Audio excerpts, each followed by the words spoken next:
time with our friends from Claris Networks. Usually they're here talking about how to make your computer work better for you, but this time they're going to show us the what's to know if you're in the market to buy a camera for Christmas. Is that a phrase, the what's to know? I mean, it can be. It is now. Nice to have Dan Thompson from Claris Networks back with us. I was laughing and I said, you've got a nice camera and a camera. Right, yeah, kind of like the old Crocodile Dundee. Well, that's not a knife. That's right, yeah. So, question I get all the time is, hey, Dan, I'm going to go shopping for a camera.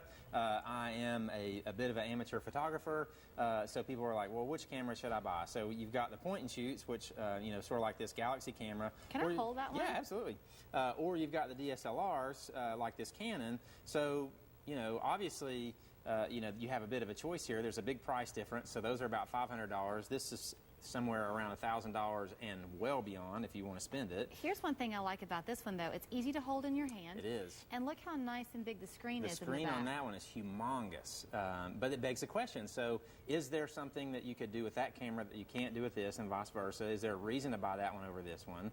And so really what people generally assume, and that comment that you made when I sat down was, oh, well, that's the awesome camera. So does that mean that this camera automatically takes better pictures than that one? Well, the answer is no. You can take equally horrible pictures with this camera as you can that one. You can take excellent pictures with that camera just like you can this one. So really what it comes down to between these two cameras is artistic control. And what I mean by that is with a DSLR camera, I have access to do everything that I want to with a picture as far as exposure, the way the image looks when I'm done. Whereas with point and shoots, you're generally somewhat limited. It's kind of maybe harder to pick out exactly what you want to focus on if you're trying to be artistic with it. But, so those are just things you need to consider is, am I going to be making those type of decisions, or at the end of the day, do I just want to take pictures of my kids' birthday parties and things like that? How about rapid shoot? Oh, yeah, so both are able to do that. A DSLR camera like this, you're going to be able to get more frames per second. So what that means is, if you're at the kids' baseball game or whatever, you can just rattle off a whole bunch of pictures, get that exact point of contact with the baseball and the bat. Whereas with that camera, it's a little bit more of a finger in the wind, I hope I got it kind of scenario.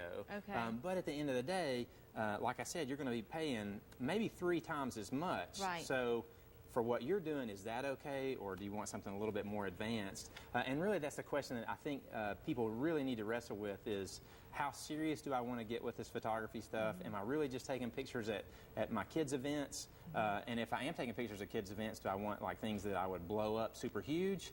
Or am I fine just like with a 4x6, 8x10 to sit on the living room table? Well, let me ask you this too, because even this is a fairly high price point, $500. Yes, yeah, that's one of the higher ends. And so this is actually a new camera that has just come out. It's got a lot of bells and whistles. That actually has an Android operating system, which you've heard us talking about, is on phones. So it has 4G built in. So like literally if you're at the baseball field, you can snap a picture, post it straight to Facebook right from the phone. Okay. Which is, amazing technology. Right. And so you can also do things, since it has Android on it, you can actually edit the photos right on the camera. Okay. So if you are not one to want to use a PC, or you don't have a laptop or anything like that, you can do all your editing right there on the camera, whereas something like this can't do it. What about an ongoing expense once you purchase a camera, because they no longer run on batteries? That's right. They're instead a card, right? Well, yeah, so it's a different type of battery, so it's not like AA's anymore, and then there are cards. So the batteries do wear out over time. Not as much a concern. The cards you're going to use up, so you want multiple cards so you can store more pictures. The big difference between these two is like, I may wear out this lens, or I may drop it, when I'm fiddling around with it, so that's something to consider. That one's lighter, so less bulky, less likely to drop it. Right. Whereas you're fumbling around with this thing, you can get in trouble really quickly. Okay. So things to consider. One other thing, too, if you mentioned if you're an amateur photographer, right. Some people may be really a novice photographer and call themselves amateur. If you want to begin with a camera like this, is the resale value on it fairly high? They are okay. So they come out with so many different versions of, frankly, both of these cameras that the resale value on them can be, somewhat marginal. The point and shoots, the resale value is worse because they're constantly coming out with new ones. Canon comes out with a new, this is what I would call a prosumer camera.